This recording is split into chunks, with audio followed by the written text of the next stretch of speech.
समस्या है गत 3 तारिख में आम चाषी मान जो अदिनिया वर्षा है बहुत क्षय क्षति होती चाषी मान मेरुदंड भांगी जाइए आम सरकार अवगत करूँ तथापि कौन प्रकार प्रतिक्रिया देखा जाऊना एवं वर्तमान सरकार जो नीति निर्धारण कर मधुचंद्रिका चलती मिल वाला आ चाषी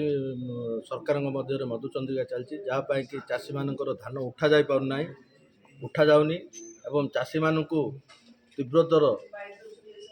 खाटिन बाटिन करा जाउची जोथिपाई कि चाषी मैंने हंतसंत होले जो कि गंजाम जिले में दुईटी चाषी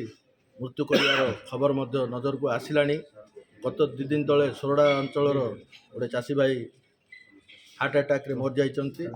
तेणु जो चाषी मानकर धान उठा न जाए वर्तमान सरकार जो अलॉटमेंट दौरान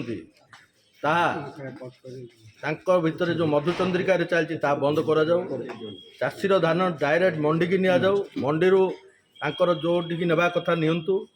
यह आमर प्रथम दाबी सरकार जो प्रतिश्रुति देते 3100 टंका 3100 टंका चाषीर पाखक आसू कहीं 2300 टंका धान मूल्य 800 टंका जो बेनिफिट थिला ता आसू वर्तमान ता पुणी शुणा जाउची कौन चाषी की 200 टंका दि 600 टंका बाट मारणा हम चाषीर धान 2300 बदल 1200-1300 वर्तमान बिका किना जाउची जोटा कि आज आम चाषी भाई मैंने पाखे अच्छा कहे उदाहरण स्वरूप आम पाखे चाषी भाई मैंने अच्छा टंका पलि आसी खाता को किंतु मिल वाला नेबा ना धान 1200-1300 मागुच्च आपको कहे जानवे जो भाग चाषी अच्छा से मैंने एकर को 25,000 टका खर्च कर सपरिवार कष्ट पड़ुंट वर्षक जगार खटणी परिवार चलती किंतु सरकार तांको प्रति कौन निगा देना चाषी जा ना पट्टादार खाता को पैसा सीना जाऊँगी इंश्योरेंस पैसा जाऊँगी किंतु भाग चाषी जी 25,000 खर्च कर आज नष्ट होगा तार अवस्था दैनंदिन होलानी से दादन खटिया को गले से मेरुदंड भांगी जाइए पिलामानकर भविष्य नष्ट हो जाए सरकार निगा देवा दरकार कहीं आसंता दिन में चाष जमी पड़िया रो कि कृत्रिम बन्या है 2 दिन मेघ वर्षा जो बन्या है आम जाचु 21 दिन 25 दिन पर्यंत वर्षा होता बन्या हो 2 दिन वर्षा बन्या कहीं सरकार कहीं अनुध्यान करना आज जो जमी माफिया मान को लेकर जो जमीराज चलती जो प्लट व्यवसाय चलती से आज पानी निष्कासन हो पारानी तल स्तर को जो कि आज कृत्रिम बन्या है चाषी मेरुदंड भांगी गला चाषी मैंने उपयुक्त चाषी जो मैंने बड़ हेल्ले 10% कि 20% चाष करुवे जी चाष जमी अच्छी किंतु 80 भाग चाष जमी भाग चाष चलती जो मैंने भाग चाष चलती से सरकार कौन प्रकार सुविधा देना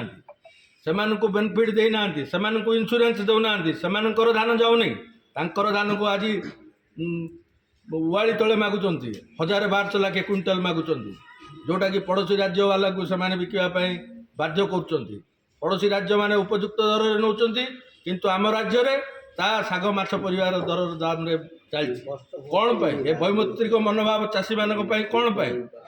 जनसाधारण कौन यह आशा रखिक सरकार आनी सरकार डिडम पुटुले 3100 टका धान देव कहीं तुम 3100 टका को चाषी की मिलूँ 3100 टका ता परिवार को लेकर सी कष्ट पड़ी आज तुम चाष जमी चाष कर धान मात्र शाग माछ दर में तुम नौ कि आमर जोरदार लड़े हम आमर चाषी बंधु मैंने अच्छा जो असुविधा है सरकार कान को पहुँचापी